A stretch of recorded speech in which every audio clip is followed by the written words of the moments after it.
Hello, welcome to another edition of Kappa Comparison Picks. My name is Ranj. Today I will be giving you the picks for the Belarus Vysshaya League round 14 or Matchday 14. Picks for Friday, June 19th. Okay, let's get right into it. Hi. Oh, just getting out of the coffin that you drew? She played a prank on her friends. Oh.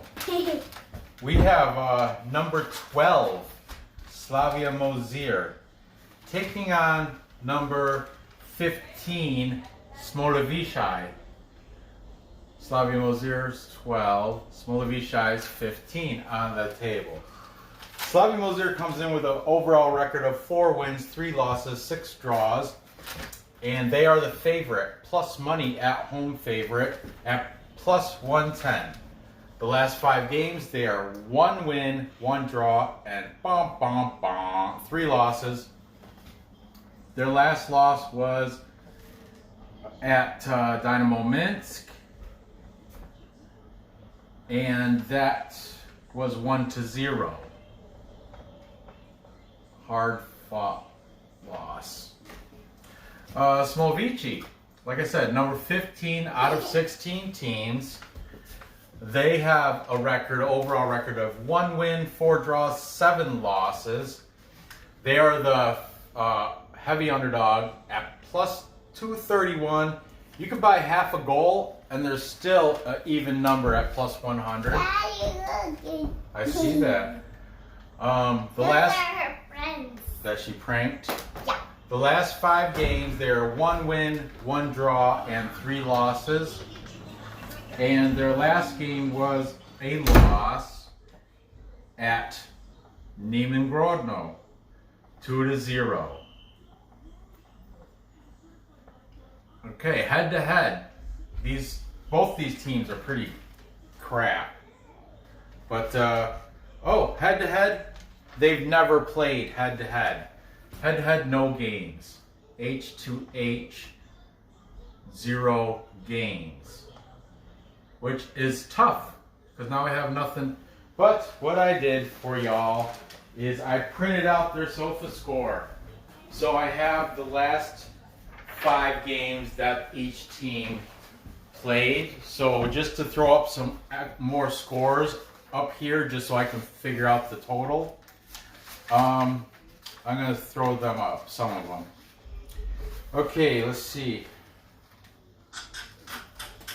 Slavia Mozyr. Now, I'm not going to write all these teams, just the games, or the scores, so we can determine over or under. Alright, we have a 1-0 loss.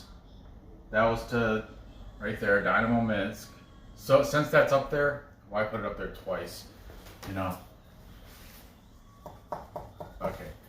That 1-0 loss, Dynamo Minsk. Then before that, they had a 1-3 loss. That was to Neman, Grodno. And they had a 2-3 win at Belarus.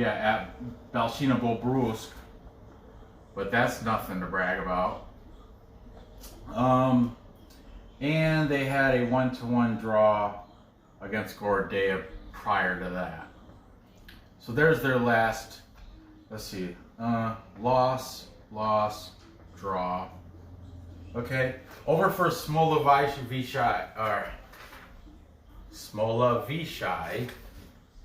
For Smolevichi, their last, they had the loss to Neman, Grodno. Before that, they had a win. It was 4-1, way over, and that was against Grodno. Then they lost to Torpedo Belarus 2-1. Win, loss, and finally, well, they had before that their game was postponed because that was against FC Minsk with the dude got COVID. Before that was a draw, clean sheet against Rook Brest. Okay, there's their last three. So we have 1, 2, 3, 4, 5, 6, 7, 8, 9, 10, 11. 1, 2, 3, 4, 5, 6, 7, 8, 9, 10, 11, 12. I'm just playing. We have 8 scores on the board. 8. Okay. Under, over, over. Under, over. So it's all coin flip anyway. It's all right down the middle. There's 4 unders and 4 overs displayed. Ugh, gross.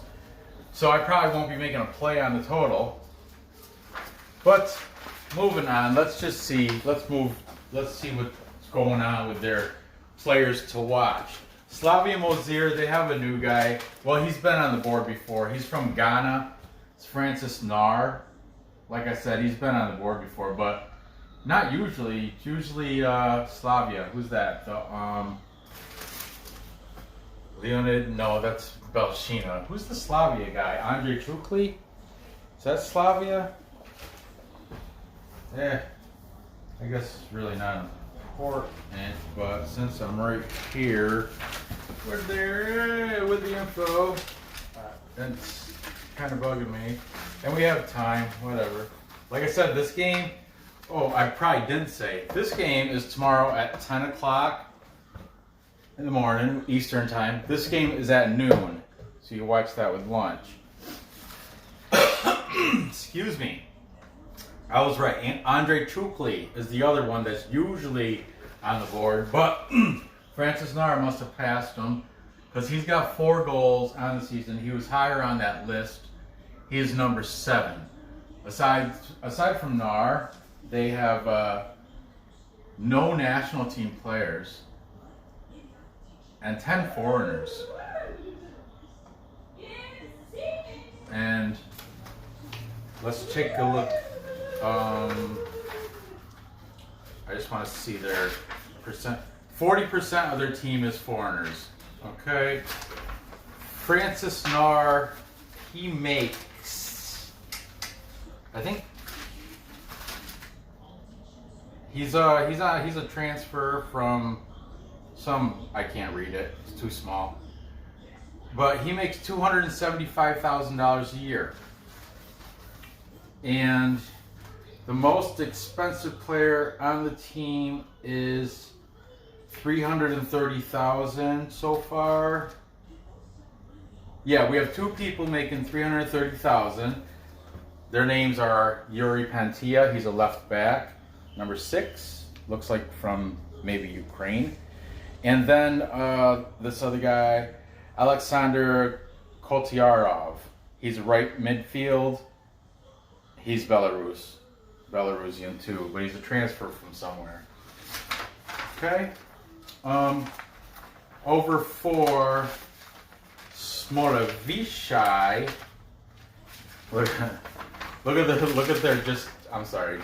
Look at Slavia's. Look, 3.52 million.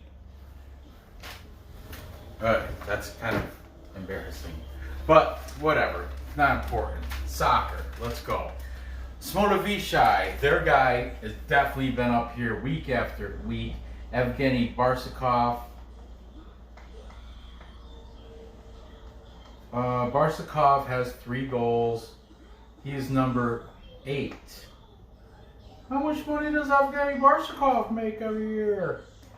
That's a good question. Let's find out. So corny. Okay, where are we at? Smolevichi. Here we go. Curry. First of all, aside from Barsukov, there's 0 nats, 5 foreign.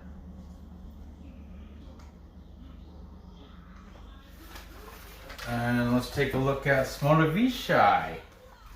See what their money situation is. Team-wise, they are at 3.52. So that's comparable to whatever I just showed you was 3 point something. But look at that. Both Slavia and Smolevichi, both of them, 3.52. Perfect. So we can't say it's unfair when it comes to salaries. What was I looking at? Evgeny Barkasov. See how much that guy makes. Before I even open it up, I'm gonna guess 270 million. Okay. Or not million. I'm sorry, not million. What is he playing? Bundesliga? Come on. 270,000. That's what I meant to say. 270,000. Might as well make it 275. Let's see where he's at. Barsakov. Not on the front page. And front page, highest number we have is 275 so far, the goalkeeper. Evgeny Barsakov, 220,000. I was really close. Real close. That's second highest on the team. The most, like I said, 275 is the most expensive player on the team. That's a goalkeeper. His name is Alexander Filtsov. Well, let's see. Time to make my pick out of these two teams. I'm gonna have to go with the favorite at home, only because they're both crap. I would, you know what? Definitely dust that draw, because you know how these crappy teams go. They usually don't, you know. But I'm taking Slavia Mozyr on the money line, and I am thinking it's probably going to be 2-1. 2-1. That's a safe guesstimate. Safe guesstimate. It's going to be over. That's at a plus 100. Just barely over. There you have it. Moving on. Next time check, we have at 12 o'clock Slutsk taking on Neman Grodno. Slutsk comes into this match number 9 on the table with a record of 5 wins, 3 draws, 5 losses. They're the heavy at-home underdog at plus 248. You can buy half a goal, and there's still going to be a plus number, well, even number at plus 100. Even. And that is because their last 5 games, they are horrible, the last 5, with 0 wins, 2 draws, 3 losses. Bom, bom, bom. They're really going downward. Down that downward, slippery downward slope you can't get back out of. So, their last match was a loss at Grodno, and that was 3-0.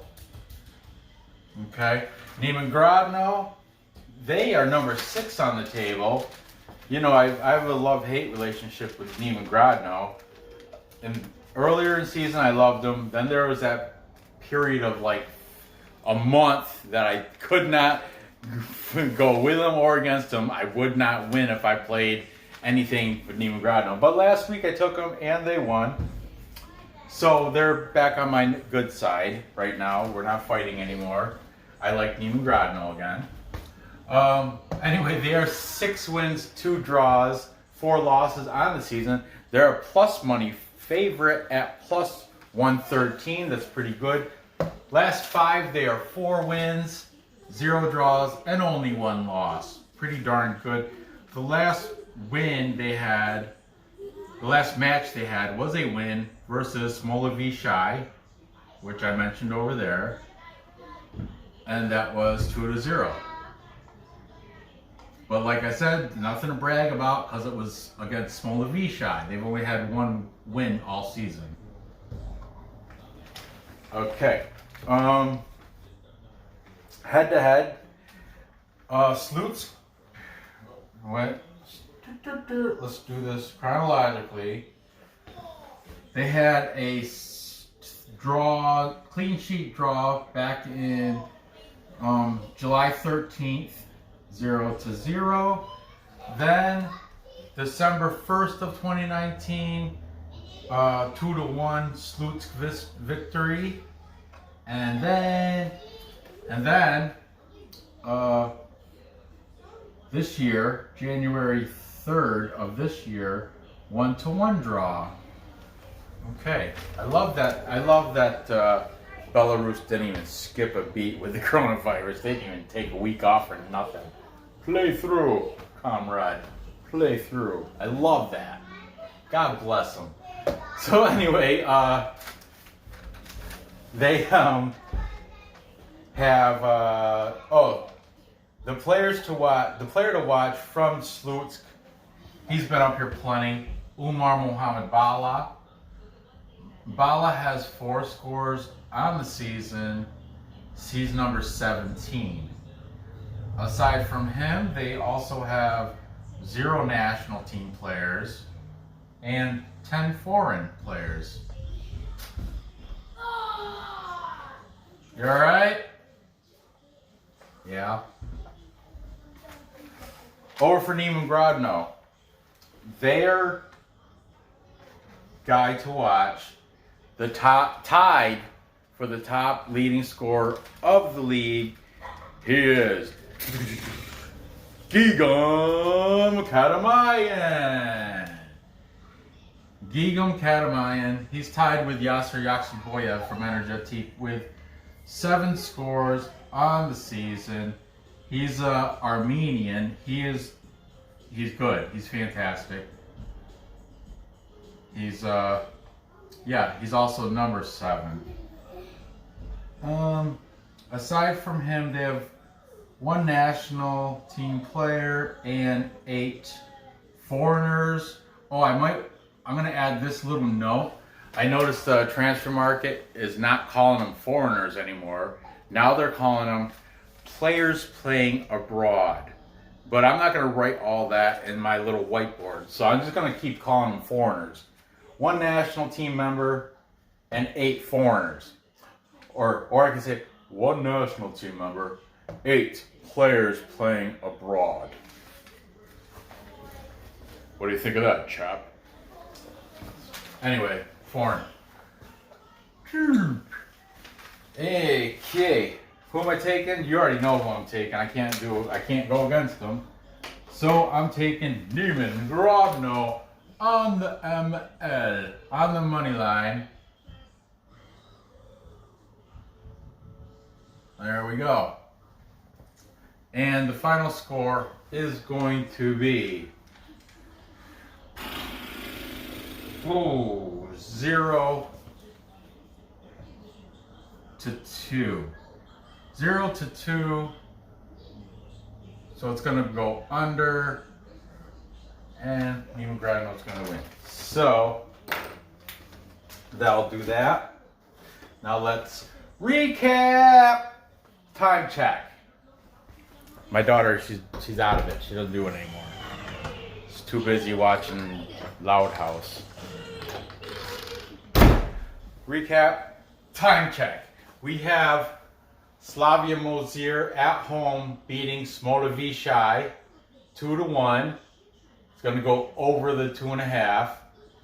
I got him on the money line. Then I have Neman Grodno going into Slutsk Sakar and beating Slutsk 0-2. You know what? I think Slutsk will probably squeeze a goal out. They're at home. They do have Umar Mohammed Bala. So I'm going to change that to 1-2. That'll also make my it'll also change my total pick to over. Not a big deal. I'm gonna usually as soon as I'm done while this is uploading, I go on my laptop, go into whichever betting site I'm using this week, 5 Dimes, Bet Online, Bovada, one of those 3, and I throw my bets in. But I have been having a horrible week with parlays. Individual bets I've been hitting. You know, I hit the Hoffenheim the other day in Bundesliga, but I missed the Leverkusen because I'm an idiot. And for some reason, I thought Cologne might have been able to pull up upset. The day before that, my favorite team, Mönchengladbach, I bet against them and took Wolfsburg, and that fizzled out. And again, because I was, Weghorst, I'm such an idiot. So now I'm gonna, after I got my picks, and I'm sticking to these picks, but before I lock in my bets tonight, I'm gonna check my boys, my buddies. That's what friends are for, from the Ricketts Picks Patreon chat room, Discord chat room. You know, if you haven't checked out Rickett Picks, go see John. Go look at Rickett Picks, because he makes daily picks. You know, he's an all-sport guy, but right now soccer's the thing. But he does crazy. He'll do a reserve team from wherever. He'll do Costa Rican reserve. He doesn't care. He does all the crazy. I mean, we all do it on that in the Discord chat room. It's novelty to me. I just pretty much take the favorite, because I don't study, except for when it comes to Belarus, Korea, or Bundesliga. Those are the ones I really put my heart and knowledge and info and all that into. But now I'm going to run my picks before locking them in. I'm just going to run them across the audience I have before me at the Discord chat room, thanks to John from Rickett Picks, and just see what they think. Because you know what? If I went with them and took Leverkusen the other day, like everybody else in that chat room did, took Leverkusen, and I took Cologne, and part of me wanted to take Leverkusen, but I didn't. If I listened to the chat room, I would have been up I would have won the parlay. I lost the parlay because of the damn Leverkusen bet. And before that, I lost the parlay. I lost a Korean parlay because Daegu had a tie. It was a 6-game parlay, mixed 6-game parlay, and Daegu tied their last game. I forgot who they played, but it was a 2-2 tie, and I had Daegu -0.5. So I don't even know what's the purpose of -0.5 spread? I don't understand. I thought if you hit -0.5 and if it draws, then it would just cancel out your it would take it away from the parlay. But no, I lost the entire parlay, and that's the only one that lost, was that damn draw to Daegu, and I had them -1/2. Or whoever the favorite was, I took them -1/2, thinking, oh, that's kind of like covered my butt. But no, that's only if you get a +1/2, or if it's PK pick'em. Pick'em and it ties, it pushes that bet out, and the parlay would have still won. It would have still been alive. But because it drawed, and I took -0.5, which I thought would just kick it out of the parlay, and it would be like half my fee, my bet. Like, you know, I thought, like, if I did an individual bet and it was -0.5, like this would be -0.5. I have it right here. Let's play around with this because this is a serious question that I yet to find out. I asked Google, and they just beat around the bush with me. Okay, look, Neman is -0.5. Is -120. I'll let you look at this sheet. Okay. -0.5. Or pick them -0.5 is -120. You can't play that in a parlay because it's split between pick 'em or like underneath for Saturday's game. It says pick 'em for that Torpedo and ILOC pick 'em. You can put that in a parlay. But when it has two like that, a comma, pick 'em /-1/2, or pick 'em / you can't parlay that. But what you can, but my question to you is, why would anybody ever take -0.5 a goal? They're going to cover a half a goal. And the odds. First game, Slavia, it's covered up there. Slavia, Smolevichi. You know, if I take Slavia -0.5 and it draws, and see the -0.5 is you're paying juice on that.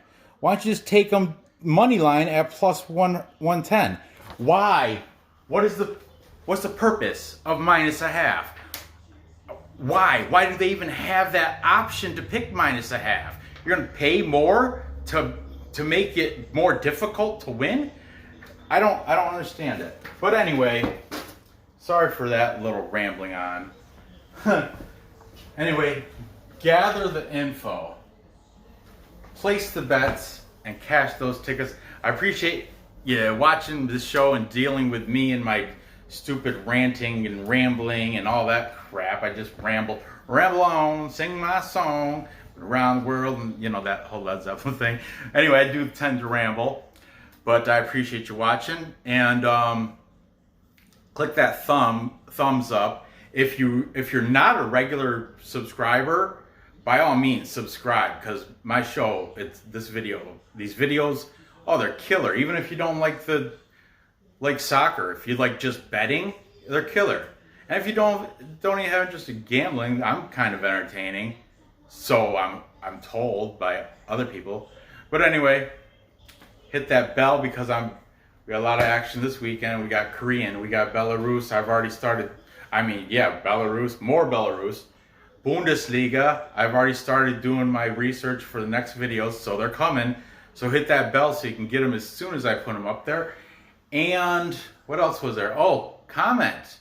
Go ahead and comment. You know, tell me how I can improve my show. Tell me, by all means, please, somebody tell me what's the purpose of a -1/2 spread, -half a goal spread. Why would anybody take that? Please, somebody in the comments, tell me, why would I take Slavia Mozyr? I got them on the money line. Why would I take them -0.5 for any reason ever? Please tell me that.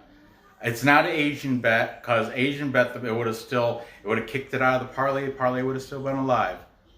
So it's not that. I don't know what it is. But please help me out with that. Hit the bell, hit the thumbs up. Good luck on these bets, and I will see you next episode.